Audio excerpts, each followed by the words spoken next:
यसमा न्युयोर्कमा बसेको गौतम र उसको टिमहरूले चाहिँ 1,84,061 रुपियाँ पठाइदिएको थियो। आज आशिका दिदीलाई म 84,065 छ। सुशान्त गौतम भाइ र उसको साथीहरू मिलेर उठाएको थियो। यो पैसा चाहिँ हजुर न्युयोर्कबाट 84,065 हजुर न्युयोर्कमा बस्ने भाइहरूलाई सायद गर्नुभयो होइन।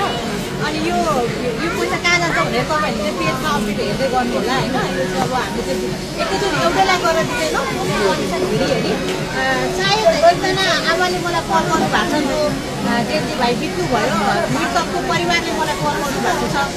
कुन ठाउँबाट जान्छ? यता चापा गाउँबाट। उहाँ एकदम सुनेको छु, उहाँलाई सायद पैसा मिल्छ होला र है।